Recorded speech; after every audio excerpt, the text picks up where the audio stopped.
Hello and welcome to another episode of ZED Talks Leaguecast Fixes Champions. This week we will be talking about Kayle, Kalista, Karma, Karthus, Kassadin, Katarina, and Kayle. We have a lot more K characters next week, but we're going to get through about half of them. K-A. Yeah, that's crazy. That's insane. Joining me this week is Colt Blue Basket Sweat. Hey, how's it going? And Nick the King Cooper. Hello, hello. It's actually crazy because Kane's also KA. That's actually insane. They have how many KA characters? 8? That's insane, actually. They gotta change Karthus' name to Kabarthus. Kabarthus, yeah. Yeah. Anyways, let's jump right into it with Kayle. I personally think Kaisa's pretty good. I don't think she needs a lot of help, actually. So I think I think her abilities are great. I think they all function together well. I think her evolved mechanic is clunky based on current itemization, which is, once again, as we talked on the show proper this week, something that is subject to change with the new season. Mm-hmm. Yeah. Because you just see so often, like, they pick up, like, a lethality item. They pick up, like, it's like all these weird fucking items hit, like, weird breakpoints. You know what I mean?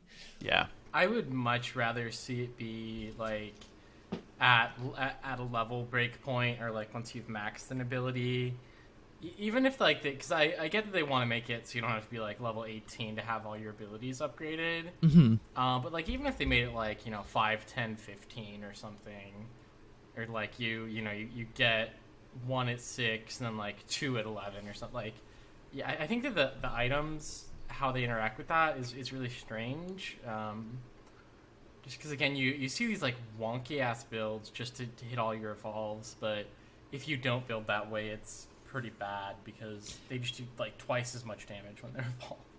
Would it be less wonky if they made the breakpoints behind buying 2 items with that stat? I think like, meaning you have to have 2 AD items. You have to have 2 attack speed items, 2 AP items. Like, they can overlap because, like, you could have, like, Nashers, which is attack speed AP. You could have, like...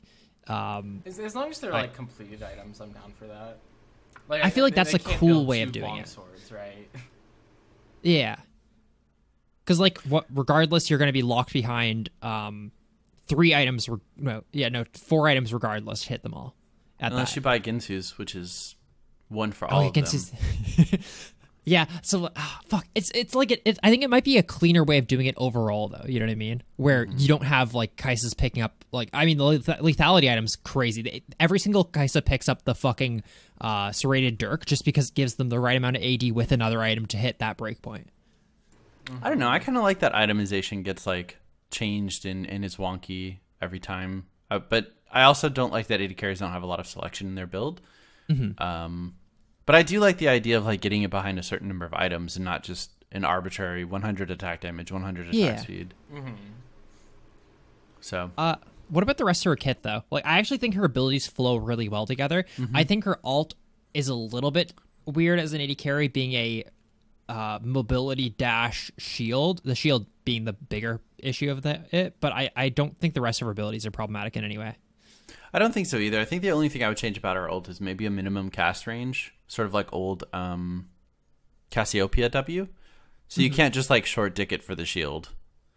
Yeah, that'd be cool. Or like even if it like inflated based on like distance, like that'd be like fine. Extra 50% or something. Or like was a very weak shield if it's 1v1, but like if you dash within scaled range with enemy champions. Yeah, that'd be kind of cool. There's a character that has that.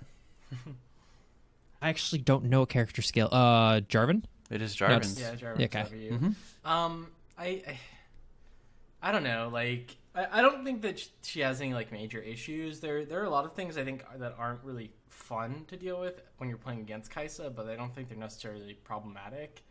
It just fucking blows when she like Qs you for half of your health at like level 2, or when she like late game throws a W and has 150 AP. But it does a quarter of your health. Yeah. Just dodge forehead.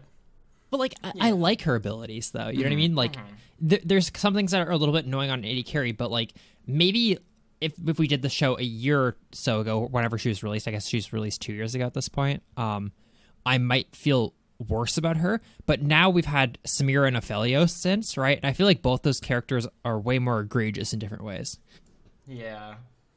If anything, maybe throw more power into her passive. Just like, hey, you have to get all of the stacks, but even that's not hard.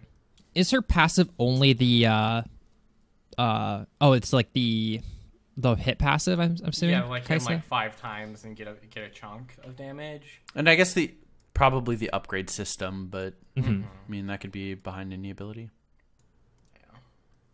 Yeah, I mean, I think overall, like, I think AD carries are the hardest ones to look at. I think we like identify the things that are weird on her, but I don't think they're bad. They're like weird in like a AD carries are hard as fuck to make interesting type way. Like, and I don't think it's a. Sorry, go ahead. I was just gonna say I don't think it's a bad thing that she builds weird items. Yeah, exactly. It's just it's hard for Riot to make another Caitlyn. I don't think they. You've said it before. I don't think they can. Like they, especially with what we're seeing with. This is gonna date a little bit, but with Seraphine. Where she's a quote simple character. I don't know if we can have that anymore, I guess. Yeah. I mean, people are going to be up in arms regardless, I think. Yeah. Cool. That was quick, but let's move on to Kalista. Hot take. God. I think she's actually kind of fine as well. I think her abilities are shit garbage, though. I think that Kalista needs a lot. But I think they have to be shit garbage for her to have her passive. If she has good abilities, there's zero chance she can have her passive. Do you think that her passive is necessary?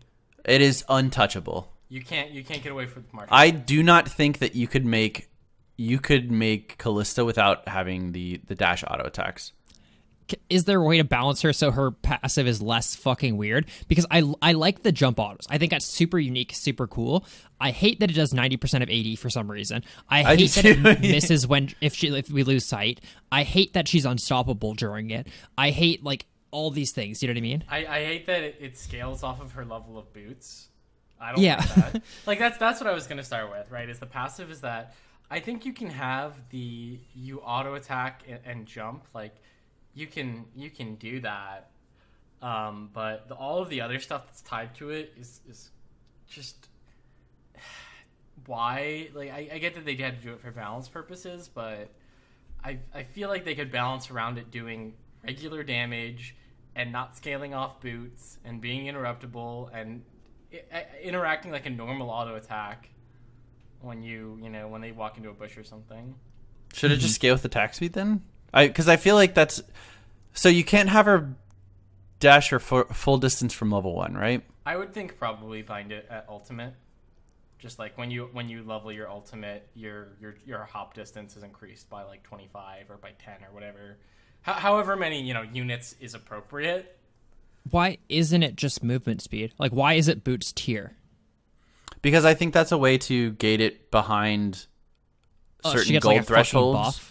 Oh, okay, never mind. Well, it's like, okay, Kalista can spend 1,100 gold, and that's the best her dash is ever going to get all game. Yeah, and I think that's the way to do it. I think that's fair. Because I was going to say, like, I think movement speed as like mechanic makes more sense, but then you have a zillion 99% speed her up, and she just fucking dashes across the fucking map. I think the other issue is like they want to require that she have boots. Because otherwise you get into a late game position where you have a lethal tempo Kalista with 6 items, and it's just like you can never get away with her because she's hopping so fast, and she doesn't even have to like burn one of her items for it. Yeah, it feels clunky, but it feels kind of necessary to have it gated behind boots level. I think you could do which it sucks. At like its current range, and then it upgrades as if you had 1 boot at level 6, as if you had boots 2 at level 11. I think you do. She has to be massively like buffed then. Well, she'd be getting 10% AD. I don't think that's enough. I don't think that's enough for her to get normal jump range at 20 minutes into the game. I think you could also make it where it's like you start now where you have like boots 1. No, I think you could do that where you get boots 1 at level 6, like that hop distance. If you buffed other things, and then late game if she had an even slightly larger jump, because I think she normally kind of dies off in the late game. She does. She's very like early to mid game. But outside of her passive, Aiden, I think you and I don't really like her abilities. Nick, you seem to be okay with leaving her as is, yeah? I don't like her abilities, but I think it's a necessary evil because most of her power budget is in the ultimate or the passive. And yeah, I think the passive is untouchable. So I think, first of all, if I was going to rework her, just like from like taking a step back, I would 100% make it so like it balances around the fact that her autos do 100% damage, not 90% damage. Like that's fucking asinine that they have still not fixed that, which I'm sure she's a nightmare to balance. Don't get me wrong. I'm not saying it's like an easy job and Riot should just easily do this, but I would also make it so her ultimate's just like an actual long cooldown ability. Like it should be like a Chenault like level ability. You know what I mean? It goes down to 90 seconds, I think, at max rank. It's like 2.5 minutes or something at first rank, and then 90 seconds at last rank. It should be like Chenault like rank. What is Shen's at max rank? 3 minutes early, it's but 3 it scales down to like 160 90 seconds, something like that. 160 seconds. So wow, yeah, like 2 minutes 40. Is that 2 minutes 40? Is that right? Am I crazy? Yeah, that's 2 minutes and 40 seconds. Yeah, like I honest to God think Kalista's ult has the power like to be a like 2.5 minute ability like at max rank. It does, and it's then you so could actually fucking add strong. power somewhere else. I think the other option you could do is make it unusable on CC'd targets, or like it doesn't pull them out until the CC ends. I think that using it as a get out of jail free card shouldn't happen. Like I'm fine with the hey, throw your ally in there, but like pulling somebody out of a fucking like Skarner ult, fuck that. Make it so can't use it if your ally CC'd. That's what I just said. Oh, I'm sorry. That was how I prefaced that change. I'm sorry. I went in the back route. Yeah, no. So I mean, I think if you keep it at its current like power level cooldown, I could see you taking that out to be able to give her more power elsewhere. Otherwise, sure, it can take anyone out of anything, but it's like like Aiden said, like a 3 minute cooldown. So I think her Q and E are fine. I think the pass through mechanic of her Q, like bringing spears along, it's just bad. Like it's super cool if you can hit Scuttle 90 times and then pass a Q through it, but just make it pass through everything always. It applies one spear, you're done. Like Yeah. It makes the ability situationally busted, but 90% of the time it's just, cool, I applied one more spear without using an auto attack. Whereas otherwise you could just make it like, okay, yeah, this is her like poke, throw it out, helps her wave clear, like puts one spear into everything in the wave. Again, it allows you to do things elsewhere. And E, I think, is fine. I mean, like numbers wise, you could maybe play with it. But the slow is fixed, right? Yeah, it scales. It scales it with number does? of spears? Oh, so no, I thought you meant like it scales with level. No, it scales with level. Yeah, so I think that'd be interesting if the slow scaled with number of spears a little bit, right? Like maybe it's like 40% if you've got like 1 to 5 spears, and like 5 to 10 it's 50, so on.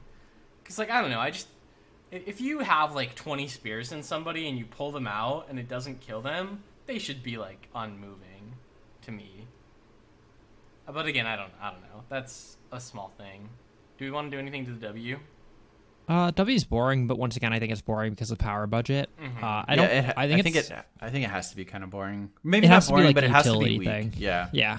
It can't be like a damage thing. It can't do anything to like accelerate her. It's just more. I think like it being a like kind of a wandering ward type thing is absolutely fine. I like the passive on it as well. I think it having like a passive makes it at least somewhat interesting, like as an active thing in lane. And it also helps to force her more into the bot lane. Not that it's always been successful, but you lose a lot of budget, if you're in a solo lane. Would you be okay with it proccing off of allies' abilities as well as auto? Because currently it's just auto attacks, right? Where she and her she and her support have to auto attack. Like I would honestly be fine. Again, you'd have to balance around it, but it's just like cool. Like my Lux hit a binding and then Kalista autoed, and it did bonus damage because of that. I think as long as it's a reduced damage amount, yeah, that's fine. Yeah, I do think that like it just like is one of those things where it sets her up for just having worse lanes based on who you randomly get. Like if you have like a Tom Kench support, guess what? Your W passive isn't getting used, right? Yeah, it's happening. But if you have Senna support, poggers. Yeah. But then you have Senna support. Okay. Crazy idea, right? We nerf everything else in her kit and her W. When it finds a champion, it like throws a spear at them and puts one spear in it for like very minimal damage. But she can, instead of ulting her Oathsworn, she can also just grab one of her W ghouls and then throw it into a team for CC. I hate that. I know, that'd be terrible. I think the only other thing I would consider is making her ghoul just like she throws it to a destination and it walks there and it's done. Because like the patrol thing is weird. The patrolling thing is weird, and like it's honestly pretty useless because as we saw like famously with Bengi, like you can literally just walk around it because you see it before it's there. Mm-hmm. I also don't like the fact that the patrol thing currently makes her into a character where you have to like learn lineups. I don't think League is a game where you should learn like lineups. Like there's certain spots where like you stand in Tribush on this spot and then you click this area and it has the longest path possible to clear like downriver and around. Like I don't like stuff like that. I would much rather have it work more like Hawkshot, where it's just like, all right, walk in this direction or like walk to this location, path around terrain. If you see stuff, you see stuff.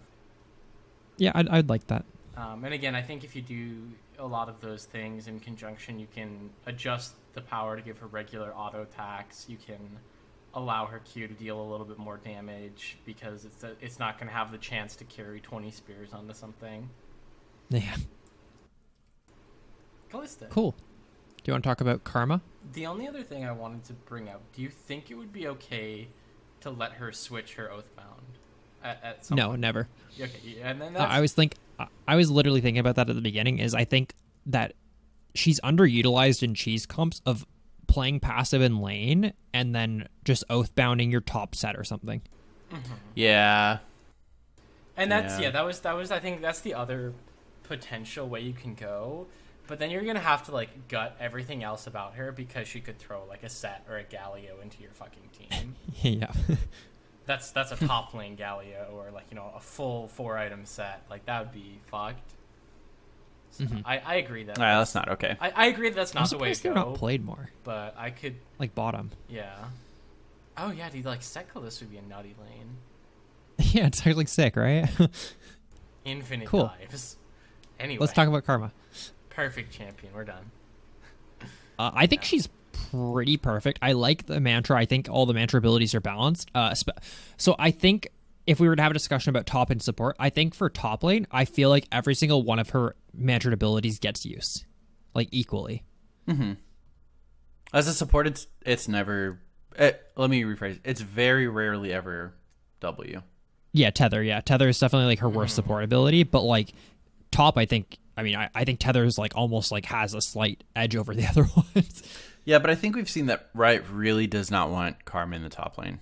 Yeah, I agree. I do think she's like creates a very unhealthy play style. I definitely think we should talk about her for support. But if we're gonna talk about it for support, we need to figure out a way to make her Tether better, I guess, because I think that's her only like weak ability support wise. I think the way you honestly do it is take away the self healing on it, because that's part of what makes her nutty in solo lanes. And then you can either make it like bind to all enemies within range, or you could make it like they're slowed initially and then that allows you to apply the full route because they're being slowed the whole time. I think there's a lot of ways you could do it, or like Karma gets increased movement speed towards that target, or even like all allies get movement speed towards the rooted target when she empowers it. There's a lot of ways to go about it. I think you have to take away the heal. What do you think about her being able to tether to like an ally, and then you can like run the tether through enemies to like implement to like a movement speed? That's a fun joke. No. I don't think it's awful, man. I think there could be. So I like the idea of tethering to an ally, but doing different things. Like maybe you give them a little bit of extra movement speed or attack speed or on hit damage for a little bit. Why is the tethering like and having it like a tripwire like be like why is that a bad thing? I don't think it's awful. I think it just feels really bad that when you're playing it, it's so reliant on where your ally is. Where like if they stick on top of you, you literally can't hit anyone. I think if they were going to do it, what they would have to have it as is, okay, your W is if you cast it on an enemy, it initially applies a slow. If it finishes duration, it's like a 1 second root or a half a second root, whatever, you know, the numbers. Yeah. If you cast it on an ally, it gives them movement speed, and like if it completes the full duration, then it could give them even more movement speed. It could give them a heal. It could give them, you know, an attack damage buff, or it could do something if you know, if you complete the duration. And again, you could bind that behind, like, if you CC somebody that's tethered, it breaks it. Or if you hit, I think it would be CC is probably the best way to have that break. Mm-hmm. What if at the end it cleansed your ally? Ooh. Sort of the reverse of the root. You know, it cleanses all. Because I love. So I'm approaching this from like, okay, Taric ulti. It's so powerful. It may be like one of the most game changing ultis in the game, but you got to time it. It doesn't do anything if you can't time it. You know. That. And then maybe when you use it empowered on an enemy, it's just a longer route. If you use it empowered on an ally, it maybe gives them tenacity the whole time, or after it cleanses them, it gives them tenacity. Or gives them like slow immunity during it.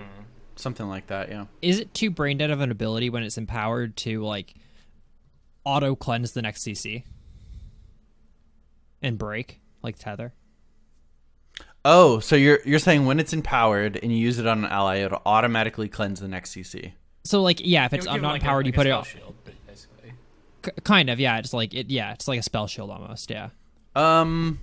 Whereas like the other one, like you have to wait the duration, then it like auto cleanses at the end, right? I think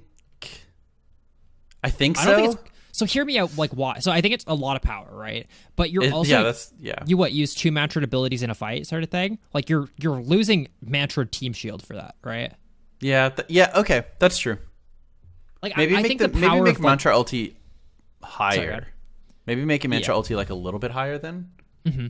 I just like the idea. I think it's really cool. Like you have this thing that will just like auto cleanse your ally, or like even like you have that like and make it so like enemies can break your tether by hitting you or something like that, like or doing a certain amount of damage, or like anything like that's really cool, right? So like I just like would love some counterplay with that. Like, yeah, Karma's tethering this person and fucking like gonna make them like cleanse something, but you can just hit Karma instead and like break it. Yeah, I can see that. I think I would personally prefer kind of what Nick was going along, where it's like it's a super strong ability if you use it right. And then I think I like what you're saying though, where it's like if you CC Karma or hit Karma, you know, I would hope it'd be like a channel, or not even necessarily like a channel, but interruptible ability, where, you know, if she's got her tether on her AD carry, like you can CC the AD carry and potentially break it, or like you could CC the Karma, like you have options to break it, but if you don't, that's when it gets strong. Yeah. And that's where I think maybe just like movement speed and like, yeah, like tenacity when it's cast, maybe on if it's empowered, and then like again you have to time it properly for the cleanse. I don't know. I think there's a lot of ways you could go with it, but again, the reason solo lane Karma works is because of her W, right? It's because you can get like 60% of your health back in a trade. Mm-hmm. Yeah, no, I think removing the health mechanic is absolutely fine. I think you could rebalance it around being a support, and that would be great. I think it's like honestly the only thing she really needs changed personally. Now, if we put movement speed on the W, do we still leave movement speed on her shield?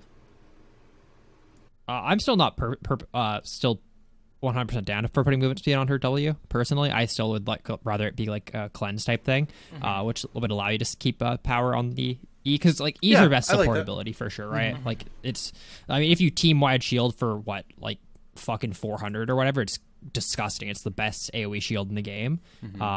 But yeah, I agree. If you had movement speed on her W, then like you'd have to remove it from her E. So okay, if her W was we'll say the cleanse effect. So regular W is just it cleanses at the end of the duration and does nothing during the time that it's applied, and empowered, or it could cancels it. Honestly, you could have it being regular, like just give the AD carry like tenacity while they're tethered, like that'd be fine. And then when it's like the other one, it's like tenacity plus like an instant cleanse, right? As long as that instant cleanse expires after a certain amount of time. Yeah. So, I mean, it's during the 2-second like tether, right? Yeah, I'd be fine with that. Where the normal W, I would say like maybe like 20% tenacity, but like 60% slow resist or something. I think that would be really interesting because it's like, all right, cool. I'm going to make you run in fast and make it hard for you to be slowed. Yeah, I think that's cool as can be. Yeah, okay. So, yeah, make the W where you just, like, buff up tenacity, slow resist the ally, and then if it's empowered, it's got the instantly cleanse for CC effect, or it could also even just that be, just like, gives her block so... the first spell. It could just be applied. That just gives her so much... like choice in using her mantra. I actually love that so much. Yeah, like I think that's the main problem, right? Is the fact that you can have all three of these be extremely fucking powerful as long as you gate it around mantra properly, right? Yeah. And also like the fact of like her basic abilities need to be huge because she doesn't really have an ultimate. You know? Yeah. She doesn't really have an ultimate or a passive. So her three abilities do need to be big. Her Q I think is fine as is. Like, it's a nice little burst. I think that, again, as a solo laner, it lets her have wave clear, but we've kind of addressed the solo lane issue of Karma, and she probably does belong as a support, or at the very least, like a supportive mid laner, I think you can get away with. Where... Yeah, I mean, we're seeing Lulu played in the mid lane. Yeah, and we're also seeing, like, Lulu top. Like, I think that it's fine for those to be viable. It just, like, tank on hit, you know... glacial fucking Karma shouldn't ever be the best way to play Karma. So yeah, I think Q is fine. I think at the very least you could maybe add like some interaction with like if you hit an ability that you've snared with your W, it does something bonus, but I don't think you really need to add anything to it or change it in any way. I guess you could maybe add slight healing to it, where it's like if you kill a minion with it, you get like 5 health back, but again, probably not necessary. No, I think it's fine. Yeah. Because again, awesome. I think we don't want to allow her to be a strong solo laner. It's crazy how much your Q damage does if you actually look at it. Oh yeah, because like base Q, like at max rank is 270 plus 40%, but then if you mantra it, that like when it hits, like it's bonus 170 plus 30%, like on the regular Q, plus the detonation damage, which is 350 plus 60%. Like it's like it can be like a fucking 1,000 damage, like magic damage ability if you're like full AP. It's cool. Next we have Karthus.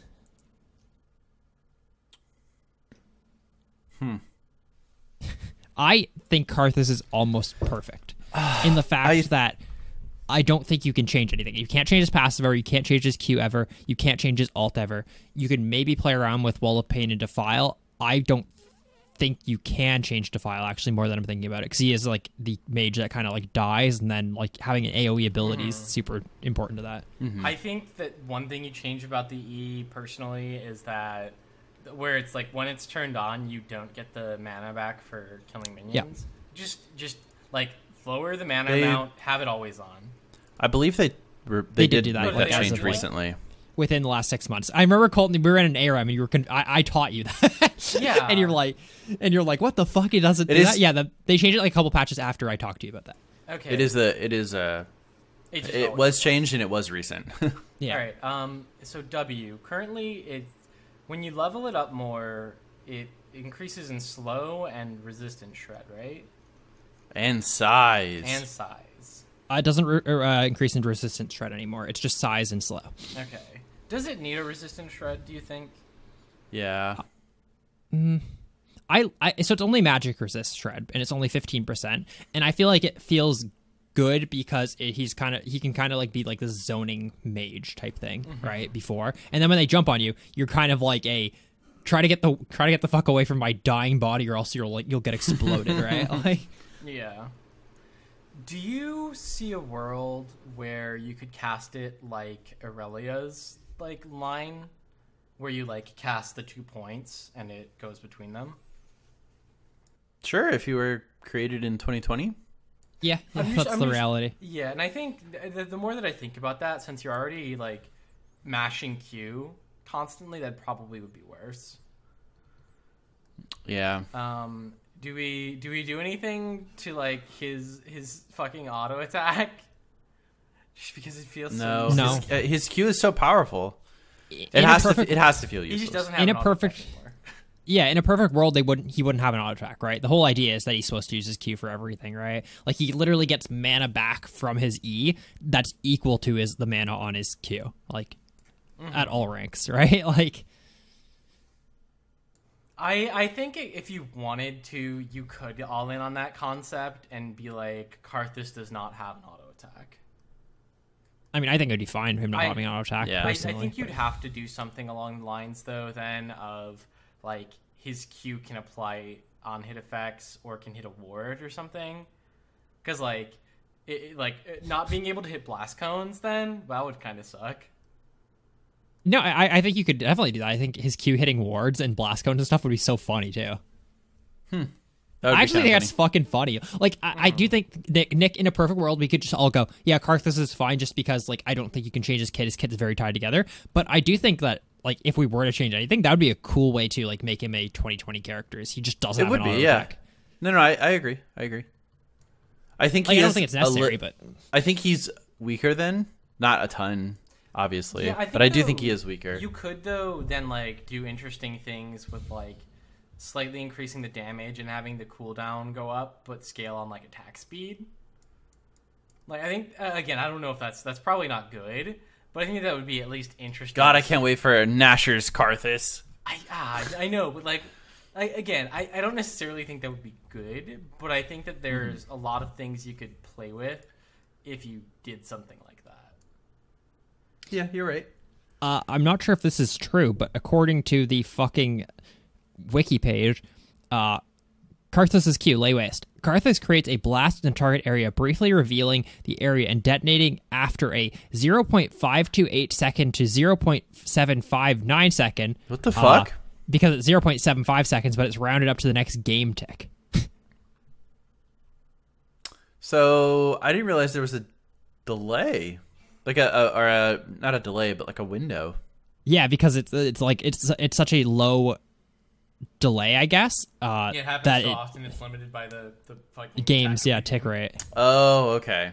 Yeah, so it will explode at the next game tick. Yeah. Okay. Meaning, I don't know. I would love to see that like standardized, but I'm not sure if that's available, like possible due to like game engine stuff.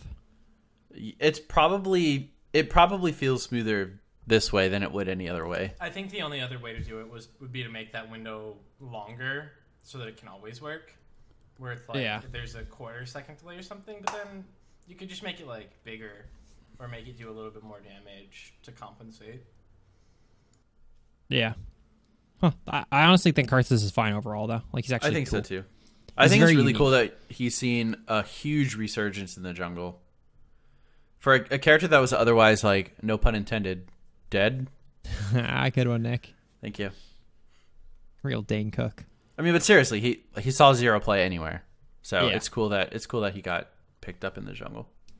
He's just not going to be good mid ever, like based on how slow he is. I think no matter what you do to him, like you can't change four out of his 5 abilities if you include his passive, and that's going to make him a non-playable mid versus like just mobility creep and stuff. But cool. Let's talk about Kassadin. Okay. Untouchable ultimate, right? Untouchable ultimate. I think that's his only untouchable ability. I guess you could change things about his Q and change things about his passive. You can change stuff about everything, actually. I really don't care anything about the rest of his kit. I think the only things that need to stick on Kassadin is that his ultimate is like a mobility dash. I don't think it necessarily has to be a 2-second cooldown scaling down to 0.5-second cooldown dash, but he needs to still have a Rift Walk, and I think he still needs to have like an ability that interacts with the fact that he's like a melee mage and is like an empowered Spellblade. Doesn't need to give back mana, who knows, but like I think he needs an auto attack ability. I think everything else is up there. For his ulti, I think we should just if he hits a champion, he gets the cooldown reduced down to current levels. Otherwise, it has a longer cooldown. I think that fixes that issue entirely. I think even like every time he hits a champion with an ability or auto attack, it reduces the cooldown of his ultimate by like a second, and then otherwise it's like 15. Where like if you jump in and you hit That's like way too long, I think. I mean, okay, 12, 9, 8, whatever the number is, but like if he combos you and he hits his abilities and auto attacks you, then sure, he can jump back out. But if he's just like in base, jumping over the Nexus and then jumping to the mid wave, and does that 5 times in a row in like 8 seconds, that's ridiculous. Mm-hmm. I agree. I would love to see it have just a cooldown based on him hitting other things. That's, I guess. I just feel like his cooldowns are already very long for that to work, I guess. And then we'll never see the like level 16 Kassadin Ulting play. every 1 second. I mean, yeah. Like I don't think that's necessarily a problem, I guess. As long as he's like hitting champions with his ultimate, I think it's fine. I don't know. Okay, so other things I think we want to look at. The fact that he just takes like reduced magic damage, right? Yeah. and doesn't have unit collision. What? So the reduced magic damage is he's supposed to be the anti-mage, right? Mm-hmm. Yeah, that's his skew though. That's the idea. I know. I get it. I just think that it's an old bad mechanic to leave in the game. And I think it's part of why he feels so oppressive, is that even if you like punish him early game, he still pops off because it's almost impossible to punish him enough. So should that just scale with Q rank? 3% at all ranks? I would honestly rather just have them buff the shield on his Q and take it away entirely. Like, again, make him interact. Okay. Make him time the Q. And then if you're using it just as a poke tool, you're going to get poked back. That's fair, I think. And I think the Q otherwise is fine. The idea of just like point and click, does damage, interrupts channels, gives you a shield. Like, it's a great trading tool. I think if you wanted, you could have it like refund mana on kill of a minion. And again, to me, that would, if it like gave back some mana and maybe even a little bit of the cooldown when it kills a minion, just like any Q, I would love to see his late game tuned down a bit. So it's like, okay, cool. That gives him way more lane strength and allows him to survive those bad matchups. So you don't get to that point where even though I'm like a 9-2 Garen, there's literally nothing I can do about this level 16 Kassadin. I guess. I personally don't like the idea that like every lane can win and you still lose the game because it went to level 16. Yeah, I think it's fine personally.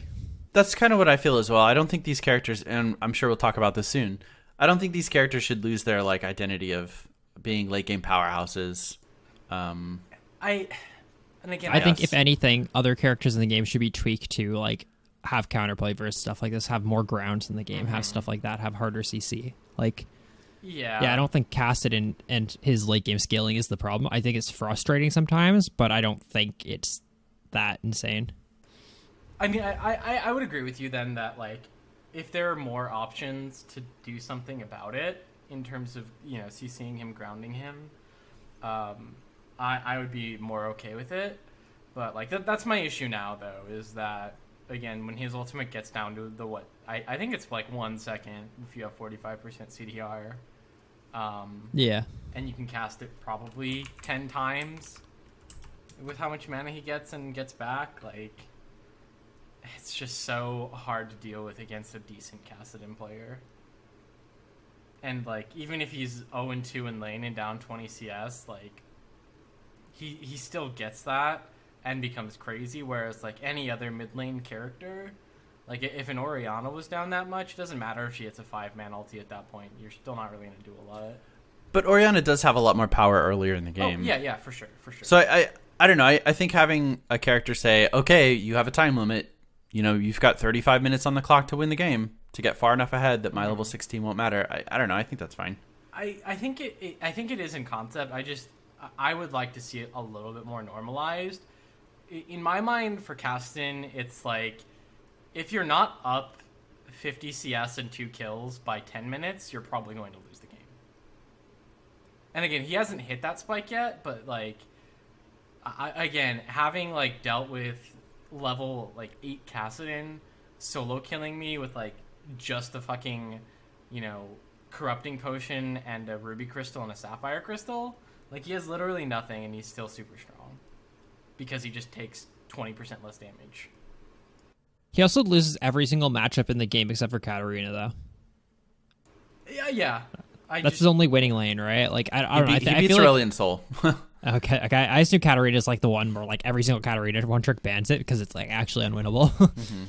Guess what? If Kassadin gets a free lane, it's rough. But yeah, I don't think it's that big of a deal as long as he has like one of the weakest early games in the game. Like I don't think like Nasus is like a problem, right? Just because if he gets 700 stacks, it's problematic, right? Yeah, I do agree with Colton that like his early game probably should be a little bit weaker for how strong his late game is, and I think that's kind of where we're differing. I would love to see his late game stay the same, but to make it easier to prevent him from getting there, I suppose. Uh-huh. So maybe that means gating the magic resist, which I think is fine late game. It's not fine in lane. Maybe gating that behind like ulti level would be fine as well. You hit level 16, you take 15% less damage from magic. Yeah, or just make it like scale up, yeah, so he doesn't have any early. What if rift walking made him brittle? Maybe. I don't hate it the most. I think that's another way you could go about it, where it's like if he is stacking up these rift walks, like they cost more and he becomes more vulnerable in some way. Especially with the idea that he's like dipping into the rift, and that's like exceedingly toxic for peoples. I think it would have to do slightly more damage, though. Yeah, no, and again, I'm tossing out ideas because like I personally void poisoning. You fucking jump too many times, you get void poisoning. You have to like take a breather. Kassadin's so holy shit! It's like the fucking it's like the gate in Naruto. Kassadin opened the 8th gate, dude. Holy shit, he's gonna die next walk. Oh no! But then like the main character makes him not die. Yeah. Completely negates that sacrifice, dude. Yeah, That's Poggy Woggy. Alright, yeah, so again, I think there's a lot of ways you could go with Kassadin, and I don't think he's in desperate need of a change. Like, I don't think he's terrible for the game. I just, impersonally, he's one of the characters I dislike because, again, his late game is so strong, and I feel like his early game isn't weak enough to justify that. Mm-hmm. And I feel like that's the case with most hyperscaling characters. Because, like, in order to actually justify, like, that weak of an early game, it would feel absolutely terrible to play. Mm-hmm. You'd be like, okay, cool, I died to 2 Syndra Qs because that's how strong my late game is. Yeah. Cool. Anyway. Next is Katarina. Speaking of... Why does her passive do the most damage out of all of her abilities? That was my only thing, is I think her kit flows really, really well together, but I hate characters that have passives that are their main bread and butter. Like, your bread and butter should be your Q, not your passive. Yeah. I guess our Q is our bread and butter because it sets up all of our abilities, but you understand what I mean, so. Yeah. It's just, is there I feel like it kind of has to be, it has to be her passive, right? If you put it on the Q or E, they're both targeted abilities that you can cast from range that are instant. I think the other option, though, is to bind the dagger damage to one of her other basic abilities. And, like, give her a get it behind Q damage or something? Well, I would say, like, okay, so her Q throws a dagger that lands behind the opponent and it bounces and does damage. Her W could still be the gives you movement speed and drops a dagger with the additional passive of, like, when you hit your daggers, they spin and deal 10 damage, 20, 30, scales up.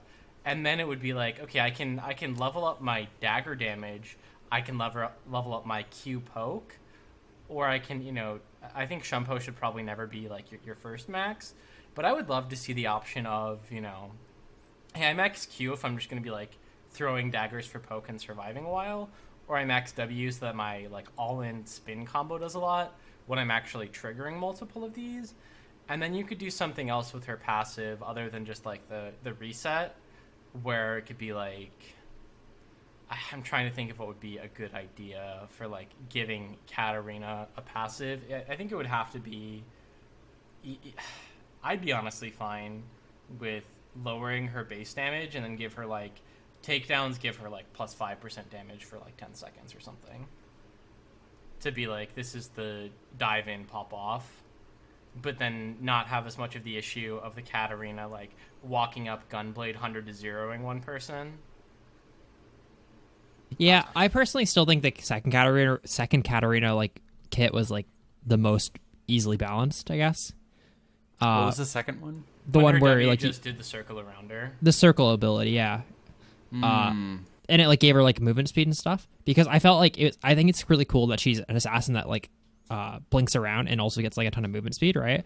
But I also think it's cool that her ult, she has to like lock herself down to do like the most damage, right? She's like super mobile until she ults, right? Yeah, I just worry that like gating. So I like the idea of getting her passive damage behind an ability, just not her W. Because I think she needs to max W last always to make it sort of like feel okay to play her. Because otherwise you're waiting for level 18 to max your Shenpo, which already has a long... Unless you use flattened Shenpo cooldown. Shenpo cooldown used to be like shorter too. It used to scale 12 to 6. Now it's 14 to 8. Yeah. So you have to max it second, so you have like a decent cooldown return on your dagger pickup or whatever. Yeah, and I think that again you could play with those numbers where it's like, hey, if you activate one dagger, it's reset, or you need to activate 2 daggers, or like I think there are ways to go about that where you could make it to a point where like you can max these abilities in almost any order depending on the game state. And fair enough. I personally really like characters where that's an option. But again, you'd have to do a lot of tweaking to make that work.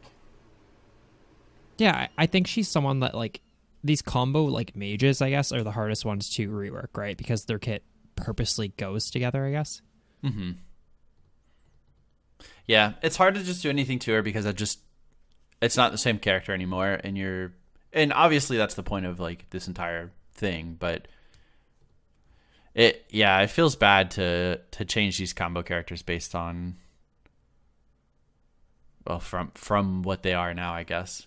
Yeah, of course. Like, it's especially for characters that we don't play, because it's just hard to realize like, okay, Katarina feels good because of this, and we don't play her, we don't realize that, and we change that, and it's bad, I guess. What if Q was a skill shot and she just literally threw a dagger to a point and it did damage to whatever it passed through?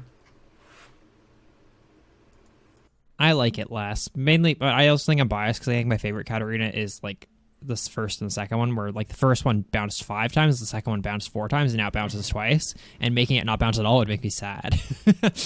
I feel like that is better for the Katarina player, but it's worse. It's way worse to play against. So like you'd have to change so much too, right? Because like you'd have to have a minimum cast range, because you could just cast it melee on yourself and immediately proc it in your passive. Right, like that would probably be the most optimal way. Is you like Shenpo on them, use your Q melee, and then immediately proc passive. I would think of it as like Ezreal Q, where it goes the fixed distance, and even if it hits something, it passes through them and goes that distance. See, I wouldn't want it to be fixed distance though. That's the problem. Yeah, no, I think that's bad. Yeah, I think it's like a weird thing to like. You'd have to bounce a lot of other. I like the concept. I just don't think it works that well. Yeah, I think you could also potentially do like a minimum cast range, and again, when I'm as you know, I'm bullshitting all of this and just making it up. There's a lot more implications to all of these things that you guys then call me on, but I think that's a way you could go about it. Or even making it a skill shot that then bounces after, like is also if it hits a minion, it bounces like 3 times. If it's a champion, it can bounce like 5 times or something. Yeah, that's what I want for the rework. More bounces. That's all I care about. More bounces. More bounces. What if she could bounce her Q off of daggers on the ground to extend the range? Like she like ease in, mushrooms? drops a dagger, like ease back out, and then just like throws and it bounces. That'd be sick. What if her ultimate also dropped additional daggers on enemy? Like after it had hit an enemy 3 times, it left a dagger under them. Oh, what if on it champion just throws Kayle daggers drops a that can dagger? all proc. Oh no, just like every single dagger that you see fly out is like a thing that you can pick up on the ground that resets cooldowns. Yeah, that's what I want the most. It's not balanced for the game at all, but that's what I want the most. It's so cool that you just shut it 100 times. It's the coolest. Cool. That's like the ideal Katarina kit. I think you could do that if it was just like you have to pick up 2 daggers to get your E back up. Like that's all you have to do is give the cooldown reset, lower it, and say like even at like max level, like your E is reset off of 2 dagger pickups. So you can shumpo to somebody you just put a dagger in, and then you need to either walk or flash or hope that they were right on top of each other. That'd be nutty. That'd be so cool. She might. Yeah. That would be so cool. You'd have to take away so much power if you did that. Nah. Just make her spin not do a bajillion damage. Yeah. Even if you did that, at that point, you could even make it her abilities don't, like, refresh cooldown on kills. Yucky, no, yucky, yuck. Like, make all of her cooldown reduction based on dagger pickups. Yeah, that'd be alright, I think. I think that's how you balance that, is to say then that, like, everything, like, make her play around the daggers entirely. So that, again, if I've picked up, like, 8 daggers, I have my ulti back. Oh.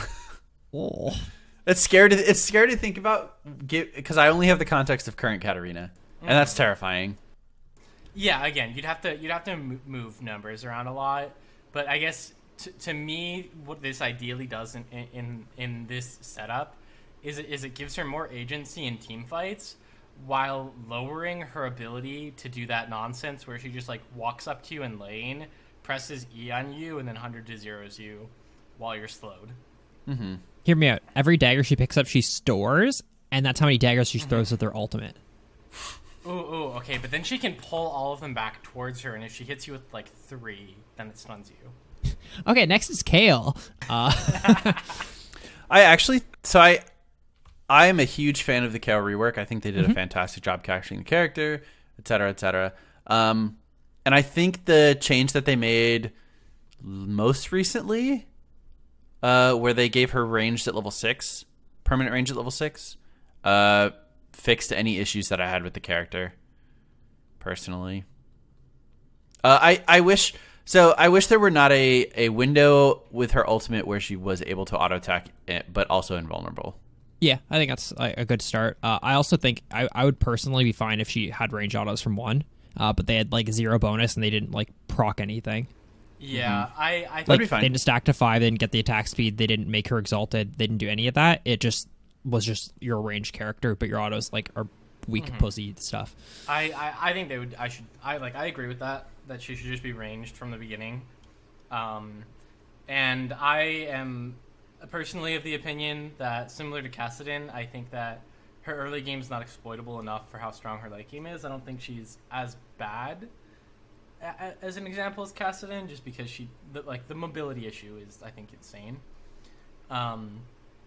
That being said, I think that if you give her range from level 1, that buffs up her early game just enough to make her like not feel shitty for the first 5 minutes.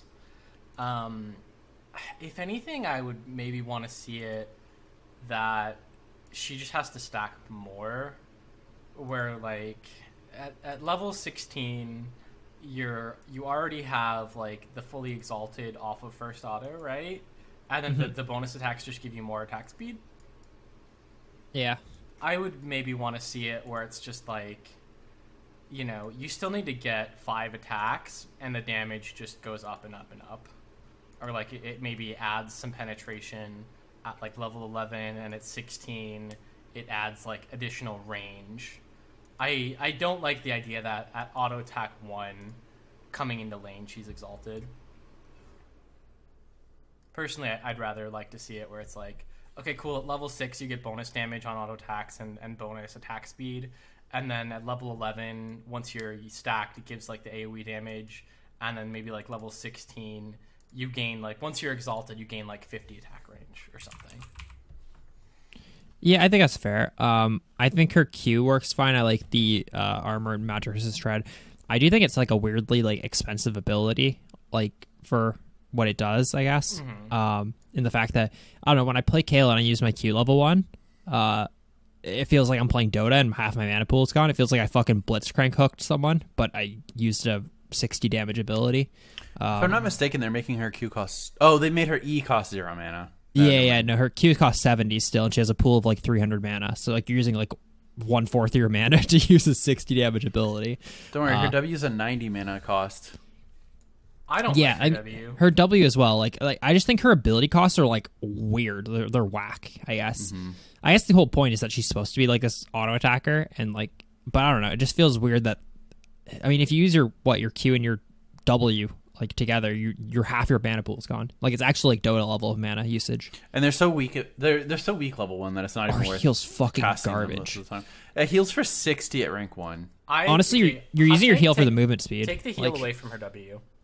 Just make it a self-cast only movement speed buff. Okay, yeah, I don't think it needs a heal. You have to put so much more power in her kit. Then. Yeah. I don't think it needs a heal though, right? Like, I mean, I don't think the heal does much for her like until like late game. Yeah, and again, I don't want support Kayle to exist. I don't think it does. I think you can still play support like a Master Yi as Kayle. I don't want that to exist. It's just like, so Nick, what is the point of her W, right? I don't understand, I guess. It's like my whole thing. It's a small heal until late game because it's 180 plus 30% with a movement seed steroid. But the movement seed steroid's pretty good, but it's 130 mana ability. I mean, it is a remnant of her old kit where she is supposed to be a like hyper carry / supportive champion, and I think that's like what it functions for. It's a remnant, and I think they need to get rid of it. It doesn't feel like she's a supportive character at all right now, though, right? Like in her current like game plan, I guess. Yeah. But Colton just told me that he doesn't want her to like ever have supportive like aspects. Like I think is the idea, right? She should be like this scaling damage dealer. Like she came out into the game as a partial support because she was the counterpart to Morgana, who was also like a partial support. Mm-hmm. And like she's just not that anymore. She's an auto-attacking, like, hyper-scaling duelist. Like, she's the top lane Kog'Maw.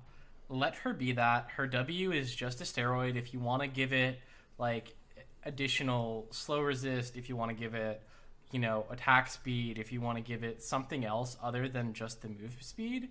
But I would honestly, like, make her W just a self-cast. Like, okay, it buffs me up. Movement speed plus something. And sure, her ultimate she can still cast on herself or allies. I kind of like the idea that if she self-casts it, she can't auto during because it makes you use it a little differently. And I think it was kind of toxic when she could self-cast and then auto you 5 times. I mean, she can still auto during it. So, like, Nick, how do you want to accomplish? That was the very first thing you said, is that you don't like that she can auto during it. Because there's a cast time and then duration. There's like 1 second. There's like 1 second where Kayle gets to auto attack while the ulti is still in effect. So it only happens later in the game. So it's a 1.5 second cast time, and it starts at 2 second duration. So meaning with the first ult, you have a 0.5 second that you can auto. Rank 2, you have 1 second. Rank 3, you have 1.5 seconds. The problem is you can't make her locked out of it because it becomes, in theory, a worse ability at certain times because now you're gating yourself out of abilities for 3 seconds. You know what I mean? As you're locking yourself out of abilities for a longer time as the game goes on, right? Make it so you can cast other abilities too. I mean, the only thing she's an auto attack based champion, and there's so much power in her kit that you're gonna have to make the choice between auto attacking for extra damage, like the character you are, or choosing to save yourself or someone else with your ultimate. I would personally be fine if like she could break out of it by auto attacking, like canceling. Yeah, because I do think she needs the ability to auto attack like during it. Because I actually do think it like in many situations becomes a worse ability, like despite it being a longer invulnerability. You know what I mean? No, it does. But she also has some of the more powerful auto attacks in the game. Yeah. I just feel like it should be used like as something where you can like activate it and like you're locked out for the 1.5, but the invulnerability lasts another 1.5 seconds after that at max rank, but you can like cancel out of it with auto attacks. I'm fine with that. Auto attacking removes the I'm not. The only issue I have is that I feel like a lot of people would accidentally cancel it, and like that could be problematic. Get good. And I mean, that's I don't know. That seems like a weird thing. It's a get good moment, but also like unfortunately, that's the game as it exists now is not every player is a top level player. People cancel out a mouse ult all the time. Yeah. And I don't think that's... I mean, it sucks. It feels terrible when you do that. But it doesn't, though, because there's plenty of times where you should cancel out a Mel's ult to, like, do stuff, right? I guess. Like, I don't know. I just feel like it's, like, one of those things where it gives way more, like ability and agency to the player, I guess. Yeah, I guess I'd be fine with it if it still had the full cast time, and then in that back half, if you auto-attacked it broke, I could see that. That's what Aiden was saying. Yeah, no, I was thinking it through, and he made good points, and I changed my mind. Yeah, I just feel like it's going to be clunky if we like. I think you either have to like leave it so like she's invulnerable the entire time and she can auto during that last half, or like you have to make it so it's like cancelable to do it. I just feel like it's so weird that like. I mean, the reality is just like this archetype shouldn't have like a 3-second invulnerability. It's like the reality, I guess. But I also don't think you could just remove it from her, right? Yeah. I think the other option though is if you want, you could just make it a huge fucking shield. That is true. You could just make it like 1,000 damage shield. And then again, it's like, okay, it lasts however long it lasts, but like it's an instant cast. You can still do stuff during it. If the shield is still there at the end of it, it drops down the damage. If you break the shield, it doesn't. Like, or maybe it still does. I don't know. But like, I think that's the other way you could go about it to get rid of that clunkiness issue. Is just like, cool, divine fucking light. Like, this angel has come to protect you. Here's 1,000 damage shield. Then you get completely cucked by Shieldbreaker come next season. Mm-hmm. But if they have Shieldbreaker, it actually doesn't work against Shieldbreaker. Shieldbreaker can't break the Divine Shield of Light, Nick. No. Oh, okay. Like, you have to buy the divine attachment. You have to get the Ornn upgrade for your Shieldbreaker to have the shield breaking Divine Light. I think honestly though, at that point, like that's fine to me. Is again like, okay, cool. What? That's no. He's talking about like Shieldbreaker being a counter to like I'm fine with Shieldbreaker. Yeah, I'm saying what? Oh, I don't think that's that crazy. I feel like there's like having hard counters and stuff is like cool. Think as long about as how like, dog set is once you have Shieldbreaker. Yeah. But what I'm saying is we're now going from an ability that gives 3 seconds of invulnerability to it can be countered by an item that and you need to do 300 damage to it. Less than that. Make it a 2,000 to fully break no, it. Like what? Like obviously it'd be different. Like it'd be like her whole health bar worth of a shield or whatever for 3 seconds, right? It'd be something massive, right? That's like kind of the equivalent of like an invulnerability, except for the fact that like you can just be bursted in theory. But I don't know. I don't think any of that's necessary. I feel like just having it like stay like how it currently is, or having it so like you can cancel out of the back half is just like a much cleaner solution to it. Mm-hmm. I agree. And again, yeah, like I think that's a fine way to do it. Again, I'm thinking of if I were to change it, how could I? And I think that's one way you could go about it. Fair enough.